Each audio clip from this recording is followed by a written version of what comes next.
At Sierra, discover top workout gear at incredible prices, which might lead to another discovery. Your headphones haven't been connected this whole time. Awkward. Discover top brands at unexpectedly low prices. Sierra, let's get moving. 24 chefs, 24 culinary showdowns for 24 hours straight. Which chef will outcook, outpace, outlast the competition? No chef Escapes the clock. Season premiere, 24 and 24, Last Chef Standing, Sunday, April 27th at 8. See it first on Food Network. Stream next day on Max. In 2013, director Denis Villeneuve and star Hugh Jackman gave the world a quietly violent thriller that keeps you captive till the final moment. In 2025, we could not have picked a better thematic bourbon to pair this thing up with, Brad. Better? More apt? I think worse might have been the word. More apt. Let's say that. Oh, man. The film is Prisoners. The whiskey is Almost Old Bones Bourbon. That's bad, bro. Oh, we're going to review both of those things today here on The Film and Whiskey Podcast.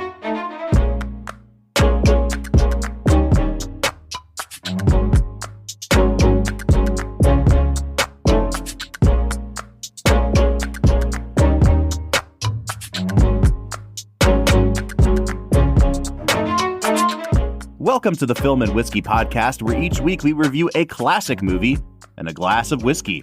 I'm Bob Book. I'm Brad G. And this week we are looking at the 2013 Denis Villeneuve film, Prisoners. Dude, I've been waiting a long time to watch this one with you. And I fear that, I don't think I ever tried to hype it up as like, this is the best movie you'll ever see. But I fear that just like kicking the can down the road so long really did not set you up for what an absolute downer of a movie this is going to be for you. I think if anything, I have worked out my, as you said last episode, I've worked out my cinematic critique muscles enough that I think I have enough heft to actually like say why I don't like this movie. Oh, okay. All right. Because the thing is, this is like a solid 9 out of 10, really well made, Mystic River-esque type film, okay. Right? Sure. I don't like the decisions that Denis makes. Now, are you talking like the moral, like emotional decisions that he makes throughout this film? So here's the thing. You're supposed to bury the lead a little bit, man. Like we are 1.5 minutes into this episode, and half our audience knows exactly where we're going already, and the other half is just along for the ride, and they're waiting for the whiskey segment. So hang with us. But I want to drill down immediately on like what you're talking about here. So you say you don't like this movie, and it sounds like what you're saying is like, I feel gross having watched this movie, and I don't like where it goes. No. And you also said I don't like the decisions that Denis makes. So is it like where the story goes? Because that's a writing thing. Or is it like visually decisions that the director is making that irk you?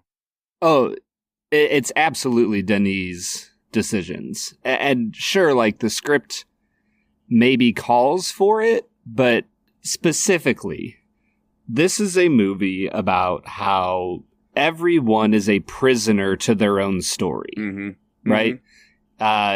Do we want to do Brad Explains real quick? So get it out of the way. This is the weirdest episode we've ever done. This feels so chaotic, dude. Sure, let's do Brad Explains. Brad's gonna give us the movie plot with only 60 seconds ticking on the clock. So let's go ahead and hear your take with this little segment that we call Brad Explains. Brad Explains is the part. You know what? No, we're not gonna do Brad Explains. This feels so chaotic.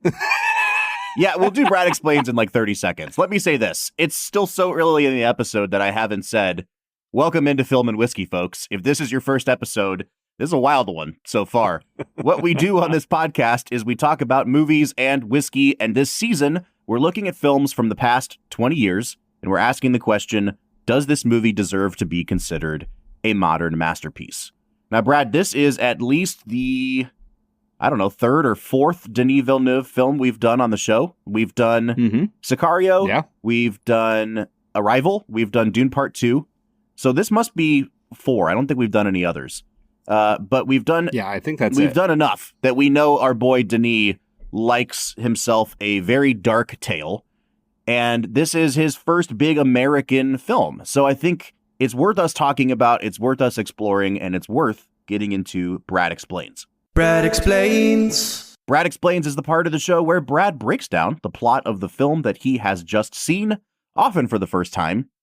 Brad, this was absolutely your first time with the movie Prisoners, a film that I totally forgot has a runtime of 2 hours and 33 minutes. This is a long movie. Oh, it's so long, dude. It's very long. It is. It is only like 15 minutes shorter than Dune Part 2. That's how long this movie is. Yeah. Yeah, and I would say that Dune 2 feels longer, though. This movie moves fast, man. There's a lot going on in this movie. It's a very simple premise, but it gets very twisty. It's very plot heavy. So, Brad, I'm going to go ahead and let you explain the movie. Folks, if you have not seen Prisoners, do we want to say go watch it and then come back? It's a very heavy movie. I think that, like, if you've seen films like Brad said Mystic River or, Zodiac, I think would be a good comparison, or Seven, like Fincher's. Gone. I think Fincher's Seven is a pretty good comparison point to, like, the kind of heaviness and griminess and grossness that you're going to get here.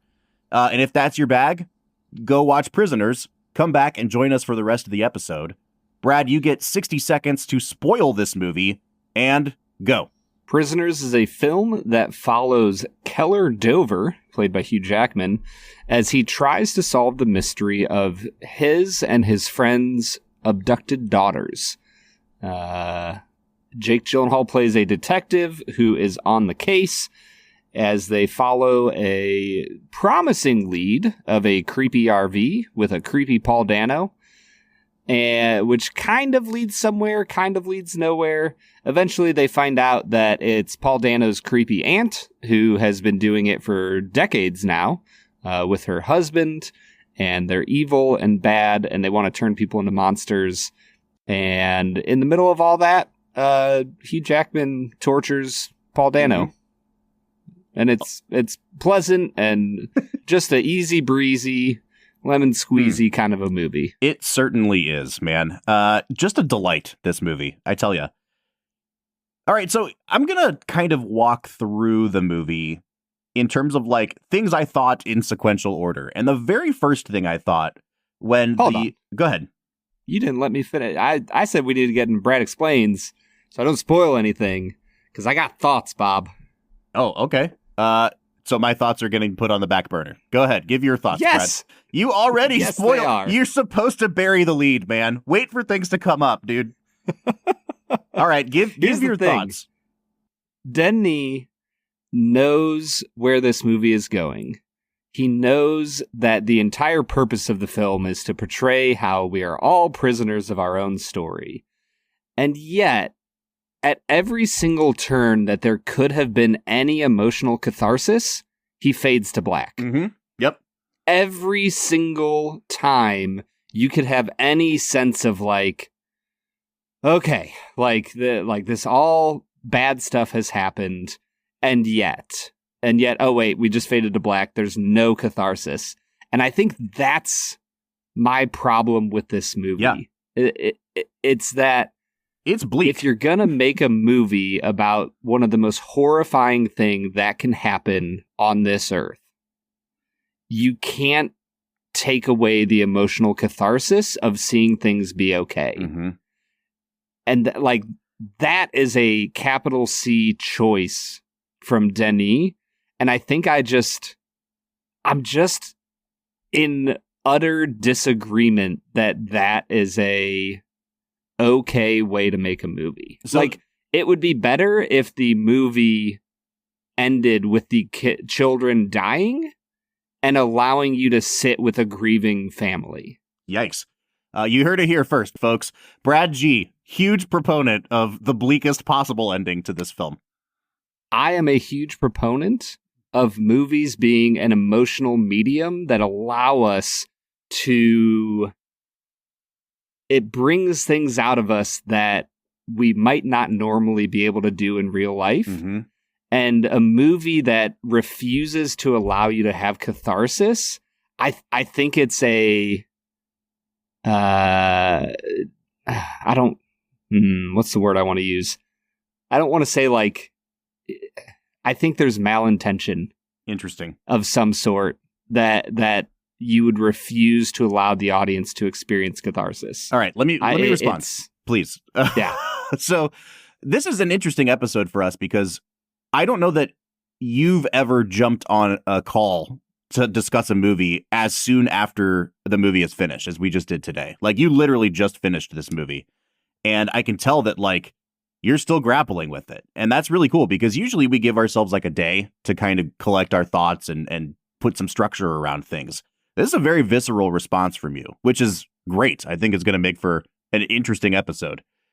I'm with you, man. I think that the utter bleakness of this movie is intentional. Denis is purposely not allowing any emotional catharsis to happen, and it's underscoring his point that the world is kind of a cruel and punishing place, and it's a place that we make cruel and punishing through our own machinations.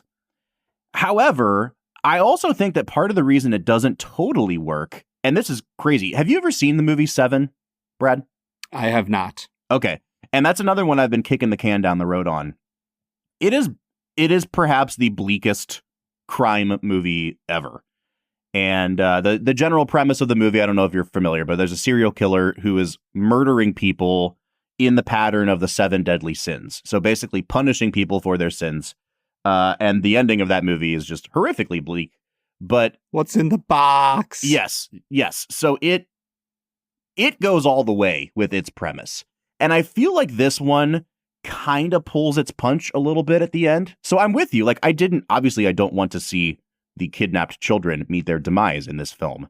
However, there's something about the like, oh, things kind of ended well. And maybe things will kind of end well for Hugh Jackman's character, who, spoiler alert, is literally still a prisoner hoping to be rescued at the end of this film. And those weird moments of not even hope, but like, I don't know, respite from what's been going on just don't really fit with the way the film has been made for 2.5 hours. And so I'm with you that, like, there are certain points where you wish for a little bit of relief and the movie is unrelenting. And then as it hurtles towards its climax, it tries to give moments of relief when it needs to just fully commit. Does that make sense? 100%. The only relief that you get are the small moments of humanity that Hugh Jackman shows. Like, dude, when he is about to turn on the hot or cold water tap on Paul Dano again, and instead the tears roll down his face. Yep. Like, that is the extent of the respite you get for this movie. Yeah. It's freaking brutal, man. So I want to dive into performances, but before we do that, let me go back to what I was going to say right after Brad explains. The very first thought I had about this movie is, as the credits are coming up that just say like the title of the movie, and it's in this like really cheap looking, like Times New Roman font that you could just tell like somebody did a drop down on Microsoft Word. I was like, who else does cheap fonts like that? What does this remind me of? And I was like, oh, it reminds me of the beginning of like every Clint Eastwood movie. Like the fade in on the town. And throughout the first 10 or so minutes of the movie, I was like, oh, this really is like an Eastwood movie. This is like, it reminded me of Mystic River. It reminded me of, he did a great movie called Changeling about 15 years ago. And I was prepared for the Eastwood moral quandary movie. And I feel like this might have actually been a better movie if it was more of an Eastwood movie and less of a plot-driven, twisty serial killer movie. Yeah. Because it kind of hints at, I mean, obviously it portrays like Hugh Jackman is a very broken man who is willing to go to some horrific places and really not, like, he kind of feels conflicted at parts, doesn't make many apologies for it. And then you watch like Terrence Howard and Viola Davis and like the places they're willing to go. And it's bro, when Viola Davis stops Terrence Howard from letting him out. Yeah. Oh. And I like that they explicitly show that people will allow their own morals to get bent or broken when they're pushed far enough or they feel like they need to. It's an interesting psychological experiment. I just think Eastwood is way better at plumbing the depths of those things than what Villeneuve does in this movie, because ultimately those things take a back seat to like, but who's the real killer? Do we pull the rug out from under you now and do this twisty thing? Like, how are we going to find these kids? And I feel bad saying this, but like the heart of the movie really isn't even in the like, will the kids get found as an audience member, right? Because halfway through the movie, they've like given up on ever finding these kids. It's in like, what is this going to do to these people's souls? And I feel like about 2/3 of the way through the movie, they just stop exploring that and they have to like wrap it up with a bunch of plot stuff. Totally agreed. I think structurally, one of my issues with this movie, putting all the morals of it aside, I do think that at the end of the day, the creepy aunt who's very obviously the kidnapper, like that was the big thing for me. If you're going to make this movie feel like a whodunit mystery thriller, then like do a better job of hiding the real suspect. As I don't know about you the first time you saw it. It felt very obvious to me that Paul Dano's creepy aunt was the one who did it. The last third of the movie just kind of felt like, well, I guess we got to wrap it up now. We're almost 2.5 hours in, so wrap it up. And it wraps up so neatly. Like every character that you've been like, who's this random guy? You know, she confesses to like, oh, we kidnapped that kid too. He's just a really messed up kid now that we let him go eventually. It's like, wait a minute, like you guys still live in the same city? Or like, what's going on here? And I think that like comparing it to Zodiac from earlier in the season, a movie that you weren't crazy about. And it's funny because I think Gyllenhaal got on a real tear with these dark, like between Zodiac, this and Nocturnal Animals. Like my guy was in a state for a while there. But at least in Zodiac, they kind of just let the loose ends be loose ends. And it's acknowledged that like that's part of a police investigation. You're going to get introduced to some real weird dudes and think that they must have done it. And then they just didn't. And I kind of appreciate that more than what they do in this movie, which is like everybody you've met in this movie is going to tie back into this in this one monologue that our Bond villain lady is going to give at the end of the film. It didn't quite click for me. It works too neatly. Yeah. Yeah. Well, especially in a movie that's all about like chaos and messiness, like to wrap up that neatly just feels false. I think the most fascinating like plot mystery intrigue that happens is the fact that the wife doesn't know that her husband, who committed all these crimes with her, had himself locked in a priest's basement so he would die and not kidnap children anymore. Is like, that what the priest says? Or is it my read on that scene when Gyllenhaal's like forcing him down the cellar and he says like he came back to me. I convinced him to come back here again. I just thought the priest just locked him in there until he died. I didn't realize that he let himself do it.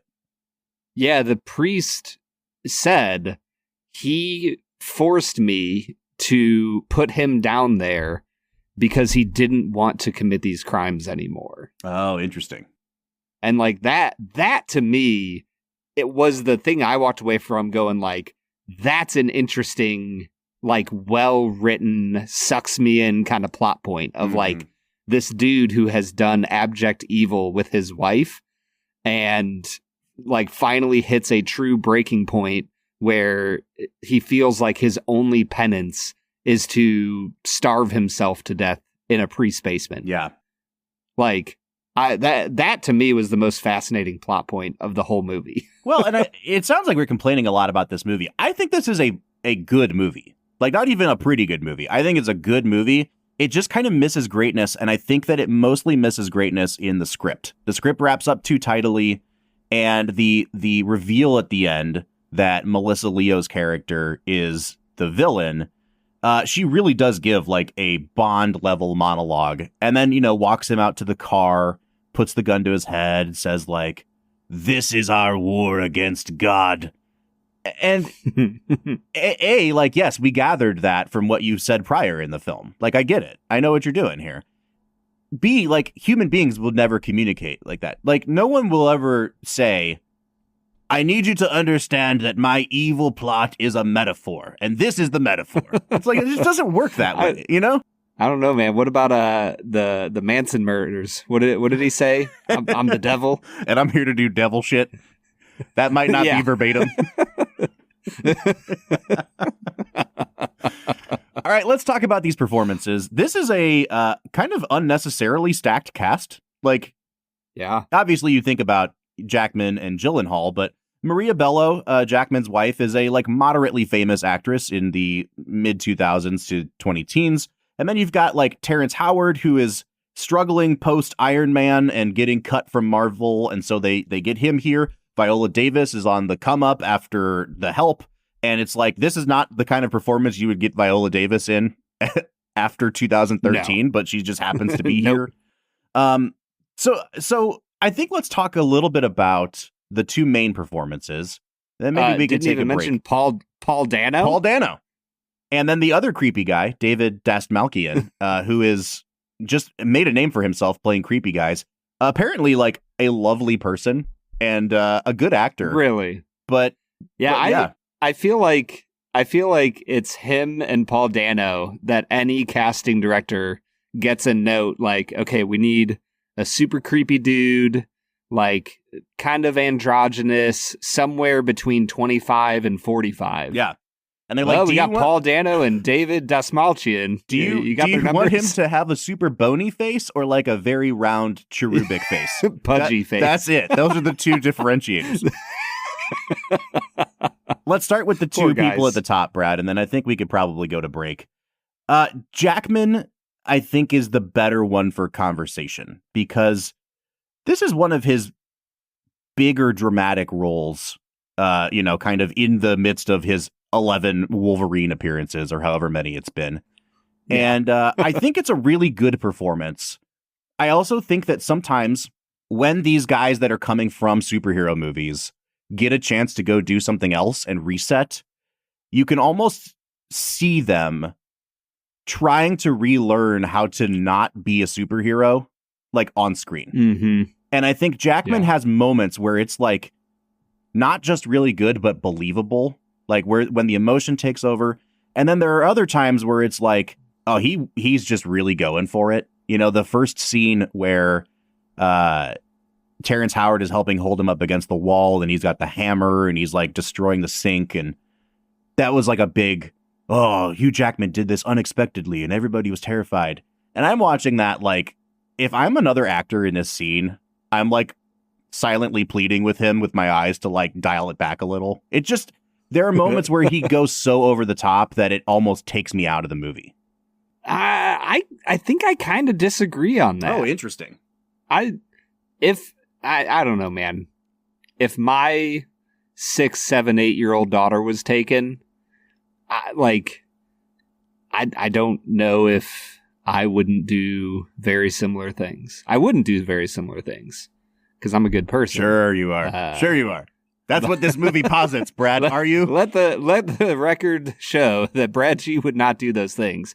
It didn't seem over the top to me. Okay. If someone would want to do those things. I'm not saying necessarily that like his actions seem his actions are obviously over the top, but like I think even the way that he portrays an unhinged man felt more like a guy trying really hard to play an unhinged man than a believably unhinged man, if that makes sense. Yeah, I think it's the quiet moments for him that I already mentioned that make the wild moments believable. I agree. Like because he's not one-dimensional, He's not just like a singular thread. There's an entire tapestry to his character. I believe the anger and rage and violence because I believe the tears, the prayers, the inability to say, as I forgive those who have forgiven it. It's those moments that make me believe this is a well-rounded, fleshed out character, and I don't mind the ridiculousness as much. All right, let's talk about Gyllenhaal then, because I said all that about Jackman, specifically because I think Gyllenhaal just kind of runs laps around him in this movie. Like, Jackman may not be a one-dimensional character, but I think the way he chooses to play that character limits his range a little bit. And I think ultimately, even though Gyllenhaal's not top billed in this movie, this is kind of Gyllenhaal's movie. I think he really runs away with it in a way that, like, you know, you had commented on his Zodiac performance as I don't quite know what he's going for here in this character, and it didn't click for me. Mm-hmm. I think Gyllenhaal is just like in complete command of this movie, dude. Well, the reason I like him better in this movie is that they give you just enough fleshed out of who he is, like just a few tiny comments of like, I grew up in a group home. He's wearing a Freemason's ring throughout the entire movie. Mm-hmm. Like there's just enough hints of like, if he didn't become a police officer, he might have ended up as a serial killer. Like that. I like his character here, and he has the tics, the facial tics, and he explodes just often enough that you're like, oh, this is a real human being really struggling with understanding his own emotions, understanding what's happening in this case. He just nails everything about this role. I think this is my favorite Gyllenhaal performance. It's really good, man. And I think that he's got to be the MVP of the movie for me. I can't think of somebody else that would be. Totally. Yeah, I mean, nobody else has enough meat to chew on. Mm-hmm. Like, Viola Davis is really good, but she's just kind of a background character. Terrence Howard is basically like, hey, can you be kind of a sissy and not stand up to Hugh Jackman as he's wild? And he nails it. He does a great job at that. But you know, there's nothing too wild to write home about. Really, it's Jackman that have everything to work with. I did find myself throughout the movie wondering, like, I wonder if there's going to be a read on this film that, like, Brad and I interpret the Jackman character just completely differently. I mean, because I think you would agree, like, the movie does not want you to root for Hugh Jackman or even approve of his methods, right? I think everyone has a spectrum of like, hey, I understand what would cause somebody to do this. But even within that, like, I really liked the Terrence Howard character. I didn't find him to be a sissy. Like, I felt like he was the only one that was like, you guys, like, we can't do, this is not right. We can't go forward with this. And then finding himself not necessarily just getting peer pressured, but also like, yeah, I guess there is a little part of me that kind of wants these answers. And he's the most conflicted person in the whole movie. And I found that he played that super well. Like, is there a lot of tears? Absolutely. I don't necessarily know that I would say that makes him like a sissy. I just think that he's probably got the strongest moral backbone of anybody in the movie. And to watch him even have that moral backbone get bent was one of the more compelling characters for me. No, he hands the reins over at multiple points in the movie. He has morals, tries to stand up for them, and then people just bulldoze over him. Right. Like Hugh Jackman bulldozed over him with a hammer and iron conviction, and his wife bulldozes him over with a soft word. Yeah. So I like, in my mind, he is portrayed, even when the thing that cemented it in my brain is when Viola Davis and he show up at Hugh Jackman's house. It's the way Hugh Jackman looks at him like, you betrayed me, bro. Like we were in this together. And the way he looks at Hugh Jackman is just kind of like a beaten puppy. Like, oh, well, my wife had to know and you had to know, and I'm caught between my my boyfriend and my girlfriend. I mean, and I can't. Yeah, it is. I would just wonder, maybe I'm just the most like him in terms of how I think I would react in a situation like this. Because, like, watching them. So I'm Hugh Jackman. You're clearly Hugh Jackman. I don't trust you at all, bro. But, like, I think that watching the psychological manipulation of him was really interesting. Like, the way Viola talks to him, like, implying that if we let off of this guy, you will be responsible if something bad happens to our daughter. And that, like, accusation sitting with him and ultimately causing him to be kind of cowardly in that way, it's at least understandable to me. I didn't look at him and be like, oh, sure, you freaking coward. I was like, yeah, dude, I get it, man. Like, if somebody came at me and said, like, we can stop, but it's all your fault if something goes wrong, that's hard to live with, dude. Yeah, 100%. And the fact that Viola Davis trusts Keller more to, like, save their daughter than Terrence, like, that is the most emasculating thing I think I've ever seen on film. Well, it's like, hey, buddy, you need to step aside and let our big, jacked white friend take over. And Brad, if I can awkwardly segue us into our whiskey for the day, what she's ultimately saying is you need to prevent these beloved members of our family from becoming almost old bones. Brad, it is time to get into our bourbon. What do you say, man? Let's do it. Hey there, travelers. Kaylee Cuoco here. Sorry to interrupt your music, great artist BT Dubs, but wouldn't you rather be there to hear it live?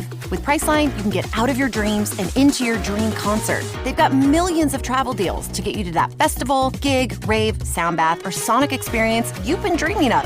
Download the Priceline app today, and you can save up to 60% off hotels and up to 50% off flights. So don't just dream about that trip. Book it with Priceline. Go to your happy price, Priceline. ID Tech, the first and most trusted tech camp, is where kids ages 7 to 17 find their people. The coding and creating people. The fire-breathing, shell-spinning BattleBots people. The just-as-happy building games as they are playing them people. At 75 prestigious college campuses all across the country, ID Tech features over 50 epic courses like BattleBots, AI and machine learning, game design, and more. Visit IDTech.com and use code IDTech to save $150 on a week that's guaranteed to be a highlight of summer.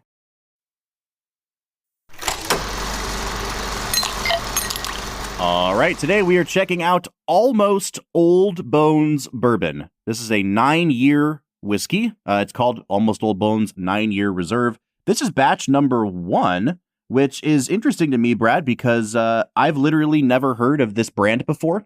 This was included in a bunch of samples we received from our buddy Zach Johnston. I thought it sounded cool. And it's, when I saw the name Almost Old Bones, I figured, oh, this is going to be like a 2-year whiskey. This is a cool way of them saying this is not quite old enough. No, it's 9 years old. I was a little shocked by the title here. Yeah, so the whiskey comes from Backbone Bourbon Company, which is located in Indianapolis, Indiana. And they start in 2014. They are sourcing their whiskey. Originally, they had a supplier that stopped supplying them because they didn't have enough representation or something. And so they were like, well, we wish our supplier had a little more backbone and like helped us out. And that's where they got the name. There it is. Yeah, you see what they did there? They have a flagship product, Backbone Uncut, and they have an old product called Old Bones, which is a 10+ year bourbon. And this specific bottle comes from some barrels that they were like, this is 9-year product, and it's way too good to let it go any further. But it's not our Old Bones at 10+ years, and it's not our regular stuff at like 5 or 6 years. So they decided to make a new SKU. They called it Almost Old Bones. It comes in with a mash bill of 75 corn, 15 rye, 10 malted barley.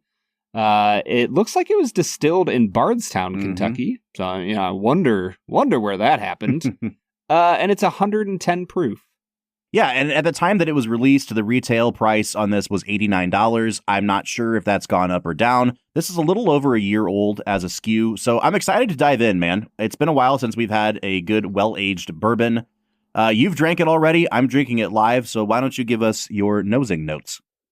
Dude, this is just a really beautiful honey, caramel, apple peel, brown sugar. Like, it's got all sorts of really deep, rich bourbon notes going on.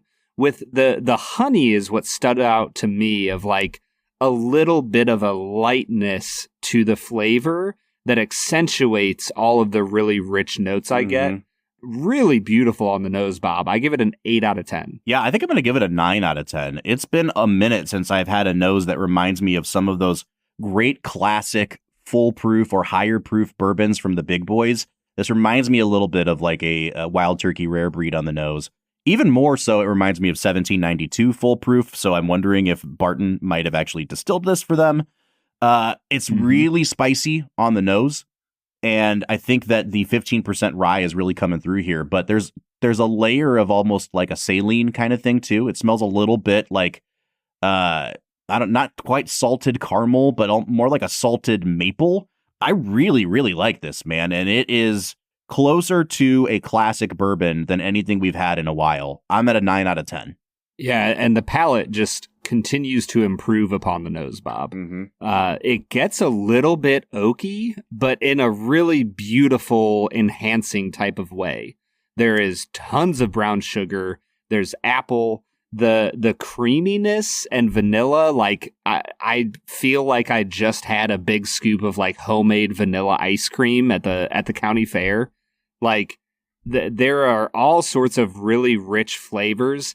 It almost gets spicy enough that it feels like a fall apple cider. Like there's a little bit of cinnamon there. I like this a lot. I'm going to give it an 8.5 out of 10. I don't find that it has quite enough sweetness to be like a Bob Book staple. It really stays on the spicy side. And this is like super prickly on the tongue. You probably could have convinced me that this was even higher proof than 110 because it drinks barrel strength. That said, I think that this is right in line with a lot of those whiskeys, Brad, that like when we go to Kentucky Bourbon Festival every year and we line up at that tent of all the single barrels that have been picked, this is like barrel strength Bardstown, Kentucky whiskey. I really like this a lot. I do wish it was a little bit more viscous and a little sweeter, but I think that like even though it's not my preferred wheelhouse, I can't go any lower than an 8 out of 10 on the palate. The finish has like a little bit of oak char going on. It's got brown sugar, the vanilla sticks around, and it definitely gets more spicy on the back end. I still like it a lot. I think the palate is the real all-star here, but I will give it an 8 out of 10 on the finish. Yeah, I think that it gets, man, I feel like it was maybe last week that I was talking about the kind of minerality. This gets a little bit of like that mineral water quality again for me. Not quite like irony or metallic, but it kind of tips into that. I don't know, maybe some salt, maybe some like limestone. It's a little bit oaky and it loses all sweetness on the finish. And so the finish is my least favorite part of this. Now, again, I don't think that it's like out of character for what I've tasted so far. It's just not my preferred thing. So I'm going to give it a 7.5 here. And I'm going to give it an 8 out of 10 on the balance. Just because it is not my favorite kind of bourbon doesn't mean that the kind of bourbon it is in any way out of character. Like, this is a very cohesive drinking experience. I like this a lot. I'm at an 8 out of 10. I'm also at an 8 out of 10 on balance. I think that they put together a really great grouping of flavors, and I'm kind of with them. Like, if I tasted this out of the barrel, I also would be like, we can't wait any longer. This is delicious as is. I'd be very nervous about it souring, becoming a little too oaky if it was left in the barrel any longer. Now, I will say MSRP on this is $90. Everywhere else that I'm seeing it is like $110 to $130. So I don't know, Bob. Do you want to price this at $110? Do you want to price it at $90? So is that just for the batch one, and because there's like limited supply, or is that for newer batches? You're seeing that? It looks like they're still on batch one. Okay. So I guess if you're in Indiana, you can get it for $90. let's go with that then, because it may just be a thing of like the price has gone up because there's more of a limited supply now. And so when they come out, if they come out with a batch 2, I'm sure that it will be closer to $90. At $90, this is still a little bit steep for me. It kind of reminds me of like some of those Hardin's Creeks that we've had from the Jim Beam Company, not the 2-year one, but the more well-aged one, where it's just like, man, you got to really knock my socks off to charge me $90 for a bourbon. Now it's 9 years old. I get that. This is still like a $70 bourbon to me. So I'm going to give it just a 5 out of 10 on value. Oh, wow. Yeah. We're going to be pretty far off on that. I initially thinking it was 110 was thinking it's about $20 to $30 too expensive. So for me, I think $80 to $90 fits for this product. It's not like an all-star value by any stretch of the imagination. I don't think it's a 5 out of 10. I'll give it a 7.5 out of 10. I think it's a decent value for what you're getting. And I will say, overall, I was really impressed with this whiskey, Bob. What are you coming out to, Brad? I'm at a 40 out of 50. I'm at a 37.5. So even though I gave it a much lower value score, this is definitely a recommend for me. And it's a pretty solid thumbs up. We're coming out to an average of a 38.75. So kind of just below that 40 mark where we kind of say this is a no-brainer. You've achieved the 40 mark. Brad, is this a qualified recommend, or is this like a absolutely pick it up if you see it anywhere? No, I would say that if you want a good classic bourbon experience that has a richness and depth that you don't find on most, $40 to $60 bourbons, this is a good pickup. Mm-hmm. All right, man. Well, that was pretty painless. What do you say we get back into talking about Prisoners, which is not at all painless? Let's do it, man. I'm ready.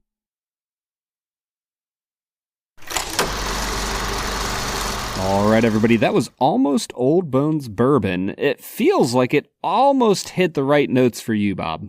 Almost. It was I think 37.5. Not a bad score by any stretch of the imagination. Yeah. It's so funny how, we were 2.5 points apart. I was at a 40. And yet I feel like if you just listen to our audio without any scores, we would be 8 points apart. And it's also funny sometimes you and I get that impression about each other. And it's I feel like you're super negative on this. And then it's surprise, motherfucker, 37.5. Right, yeah. Oh, man. All right, dude. It's time for us to get into 2 facts and a falsehood. And I have to say, I am incredibly disappointed in our friend Patrick Willems. He's a busy man, so I know he's not listening to this. I am debating whether to ever let him back on after giving me 2 freaking losses last week on this, Brad. The comeback is happening, Bob. I'm going to get you. All right, let's get into this segment called 2 Facts and a Falsehood. Brad is gonna try to stump you, Bob, to all right and what is wrong. 2 facts and a falsehood. 2 Facts and a Falsehood is the part of the show where Brad presents me with 3 items as fact about the making of this movie, one of which is a complete lie. Brad, I haven't tallied up my wins and losses in a couple weeks, but like I said, they have increased by 2 in the loss column, and that freaking sucks. So I'm hoping for some redemption here. We've only got 1, 2, 3, 4, 5 episodes, including today, left on the season. So I'm doing kind of a mad dash to make sure I finish with a winning record here. Yeah, I think if I'm counting correctly, you're sitting at 10 losses. Oh. And I'm guessing probably 13 to 15 wins, something in that area. So a little closer than it has been. Yeah, it sounds like 16 wins, because there was 1 week where we did not do a 2 Facts and a Falsehood, given the subject matter of the movie Spotlight. And honestly, we probably could have done the same thing today, man. But you were a trooper. Yeah, I was sitting there man, how do I write a falsehood or facts and be yeah, don't worry about the 2 little girls you just watched get kidnapped and the torture you saw Paul Dano experience. Did you know that Denis smokes Lucky Strikes?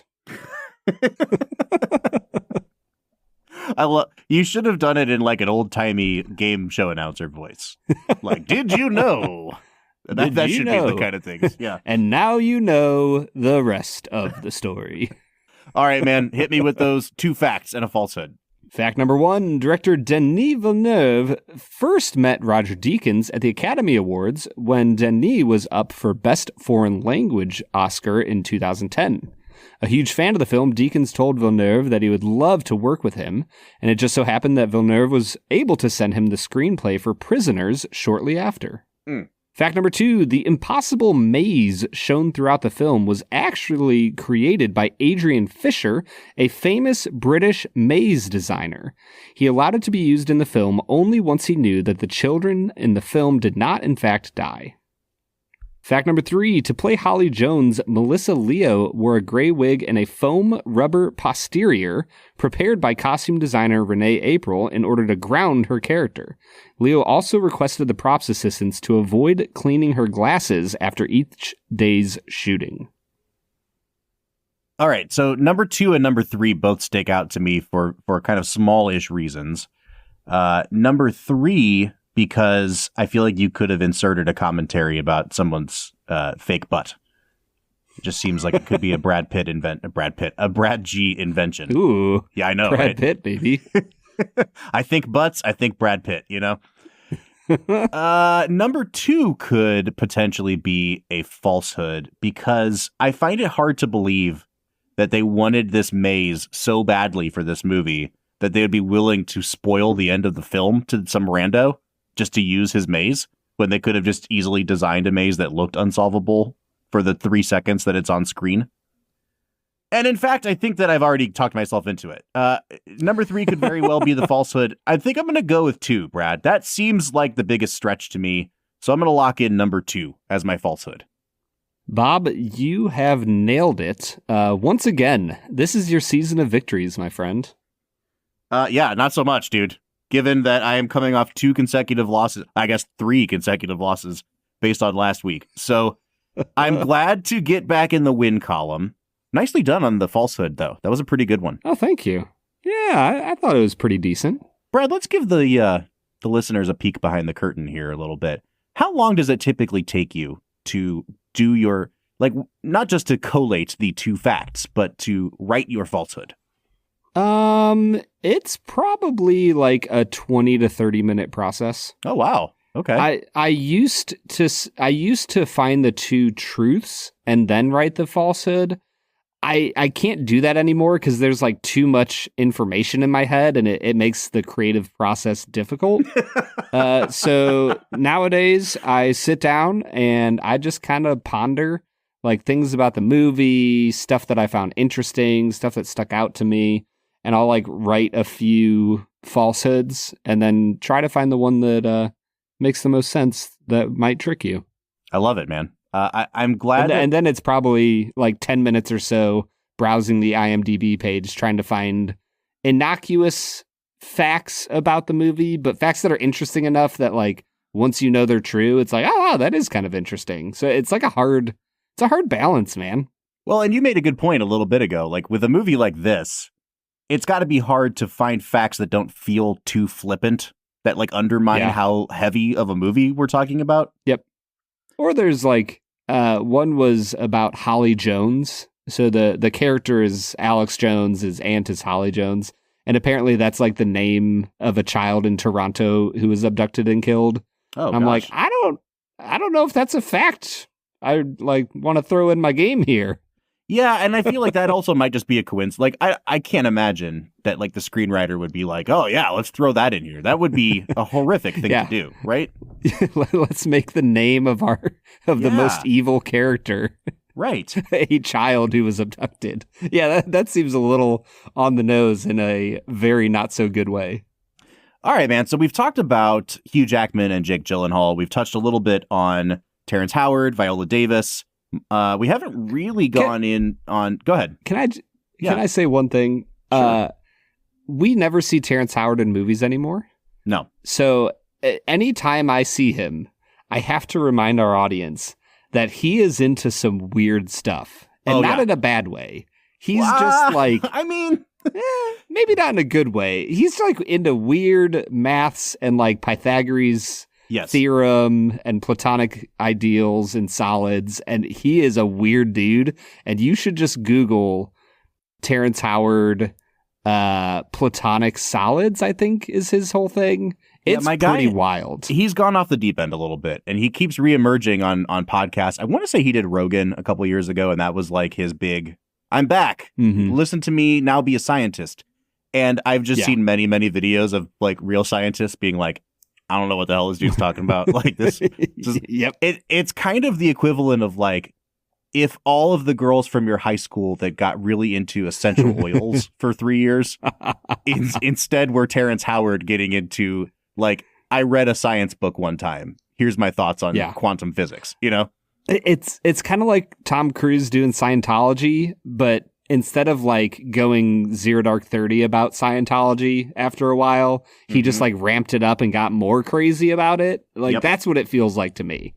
So Bill Simmons has this great thing that he does on some of his podcasts where he talks about how certain actors get market corrected by a new actor that comes after them and kind of takes all their roles. And I feel like Terrence Howard's in this really interesting place from, 2005 to 2012 or whatever it is. He does Crash and he does Hustle and Flow and he's Oscar nominated. And then, he shows up in this movie. He's obviously an Iron Man. And the unfortunate reality of like being a black star in Hollywood is like there's not a lot of great parts for black males or black females. And so they're all competing against each other. And I feel like he got really typecast as the sensitive leading black man in Hollywood for a while there. He always cried in his movies. And he kind of market corrected like Cuba Gooding Jr. had come, a decade prior to him. And by this point, he's hitting about 40. His roles are starting to dry up. Terrence Howard comes. And then Terrence Howard kind of makes his own career nosedive. And it's not for a couple more years after this, but I feel like now the person who's kind of in that typecast role in a lot of ways is Sterling K. Brown. If you've ever watched This Is Us, like he's the guy that you get in your movie when you need an African-American man and you need him to cry in a movie. And like I said, it's an unfortunate reality that we typecast people like this. But I do miss seeing Terrence Howard. I think that like regardless of how cuckoo he may or may not be in real life, he's a really good actor, man. I don't know if I've ever been able to separate the kookiness from the acting because I never really saw him in anything other than Iron Man growing up. And so for me, it's like, oh yeah, he was in Iron Man and got replaced by Cuba Gooding Jr. And then I saw videos of him trying to explain. He got replaced by Don Cheadle. Oh, I apologize. Yes, replaced by Don Cheadle. So he was a replaceable actor that I eventually saw him trying to explain crazy, weird, philosophical math. Yeah. And I've never had a super great impression of him, I suppose. Oh, that stinks. Yeah, I like him a lot. Come back, Terrence Howard. Drop the science stuff and start acting again. Brad, anybody else in the cast that you think we should touch on? Like, should we talk a little bit more about Paul Dano or Melissa Leo? Or do you think we've kind of hit what we need to hit here in terms of the performances? I think Paul Dano is really good. Especially, his performance is one of those ones where he plays everything so close to the chest that, like, his role takes on different nuances as the film progresses. And as you kind of waver on whether or not he's guilty, and then he, like, chokes his dog, and you're like, oh, yeah, he's totally guilty. And then you find out at the end that he's, like, semi-partially guilty, but mostly not. He's mostly just a traumatized kid himself. Yep. And you're like, his performance takes on so many different layers when you know the entire backstory that, like, you're like, yeah, this is a great performance with the tiny amount of screen time that he has. I mean, his eyeballs have a lot of screen time in the film. His whole body doesn't have quite as much. Yeah, man, I think it's a good performance. Part of what pulls me out of Paul Dano's performance is that he's always struck me as a really intelligent actor who's able to play slimy. I think There Will Be Blood is maybe my favorite performance of his. And so watching him play a person with an IQ of a 10-year-old is a little bit like you're watching a smart person try to figure out in real time how to portray limited mental capability. It's also so similar to his Riddler from the Batman that came out a couple years ago, which I just did not like that movie. That's kind of I feel like Dano's getting a little bit typecast here as well. If I can kind of pivot us for a second, the Paul Dano character. So at the end of the film, it's revealed not only is he not really Alex Jones, he is this kid who had been abducted 25 years prior and never returned because this family just kept him and like is now making him an accomplice to all the horrific things they're doing to children. And you only get this at the very end of the movie, but there's like a newspaper headline that's like, hey, Paul Dano got returned to his original family. And it's like, wait a minute, is that how that would work? Like this guy has been party to like numerous child abductions and or murders and is clearly like almost mute from being so traumatized. And you aren't going to institutionalize that guy? Like he just gets to go home? What? That doesn't seem like it's going to end well. Yeah, his family's going to be totally chill about the whole thing. It's going to be a very easy transition. Nothing to see here. Moving on. Well, that coupled with the fact that Jake Gyllenhaal gets mad during an interrogation that's taking too long, goes in and assaults the guy, who then grabs his gun and commits suicide in front of him.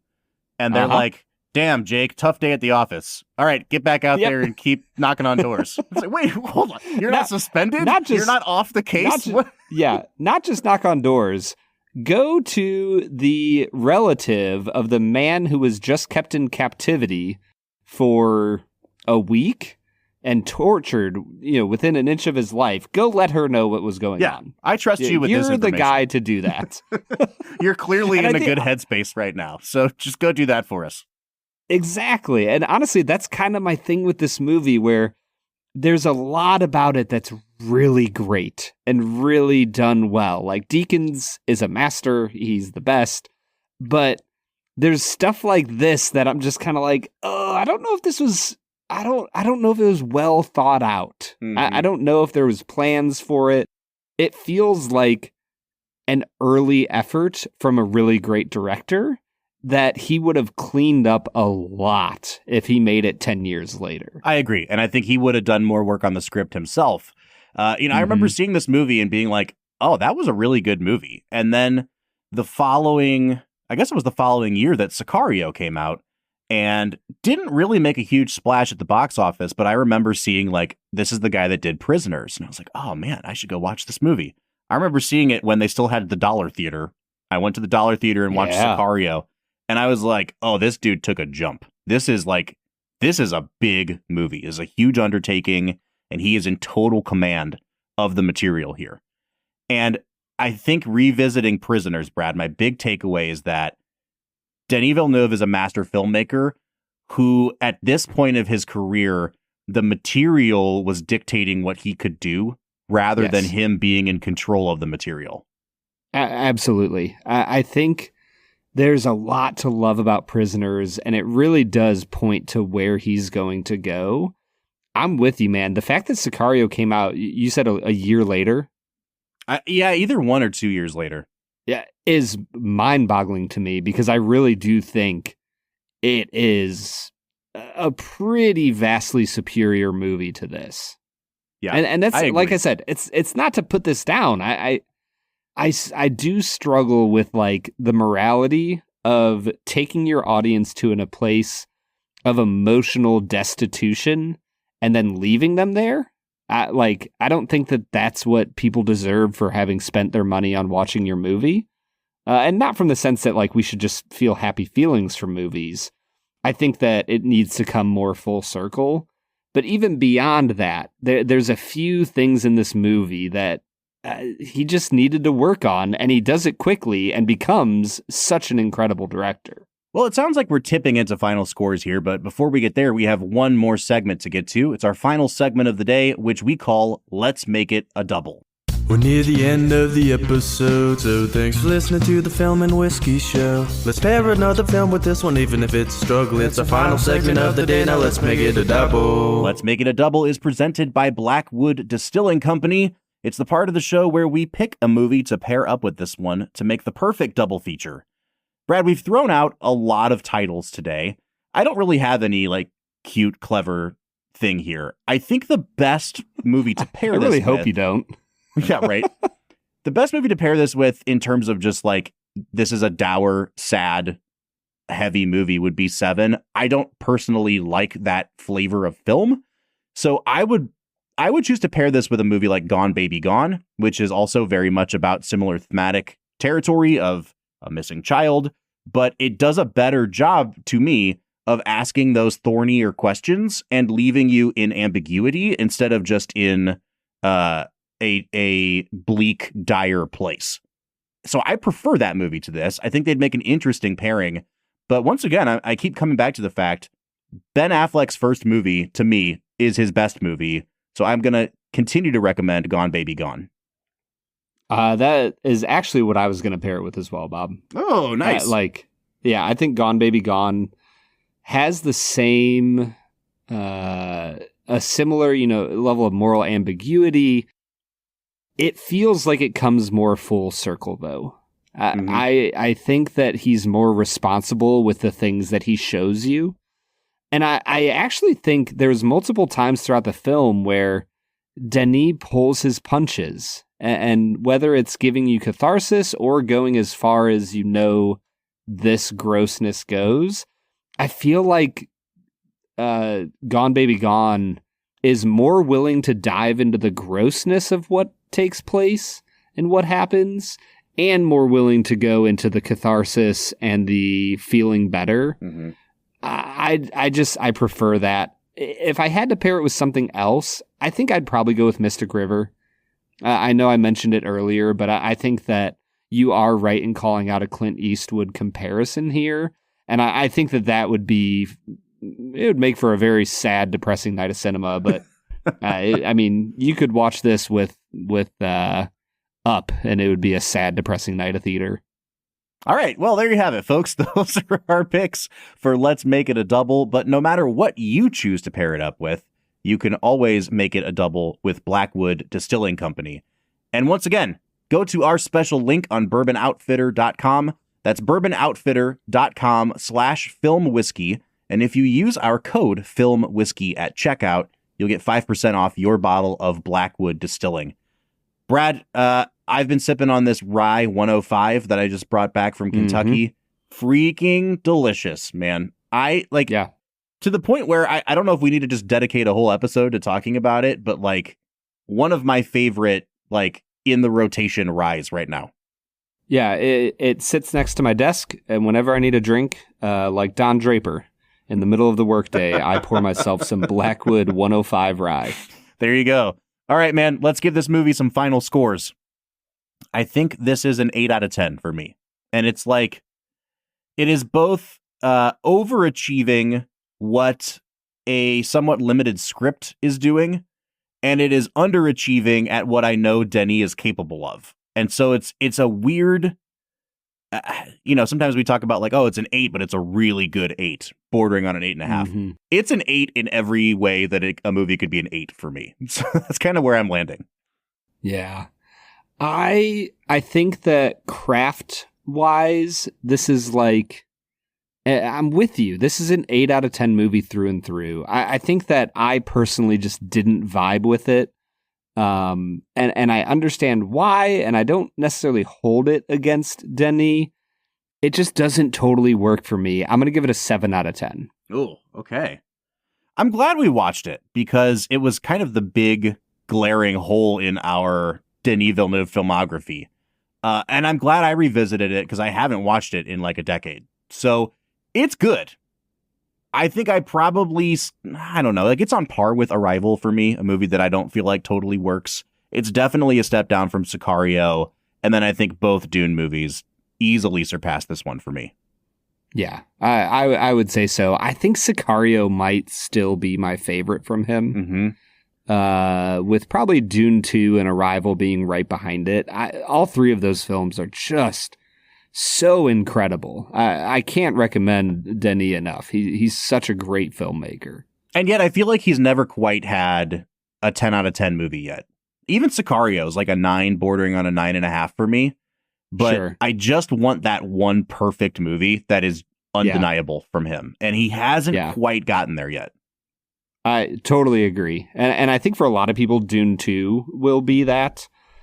I just feel like, once again, with Dune 2, he is so restricted by the source material that he can only do so much. And the only so much is like a 9.5 out of 10 fantasy epic that I'm so happy he brought to the big screen. I'm with you. It's not a 10 out of 10. It doesn't have his stamp on it the way some of his other movies do. All right, so it's a 7.5 on average from us, but we'd like to know what you guys think of the movie Prisoners. Brad, I'm going to assume that it's a no from you on Modern Masterpiece. Is that fair to say? Yep. Yeah, I'm going to say the same. I'm going to say the same. I think there are better crime, procedural movies. I think there are better serial killer movies. I think there are better moral quandary movies than this in the 21st century. So it's a no from me. But again, you can find us on all of our social media channels to tell us what you think of the movie Prisoners. We're on Facebook, Twitter, Instagram, TikTok, or YouTube at Film Whiskey.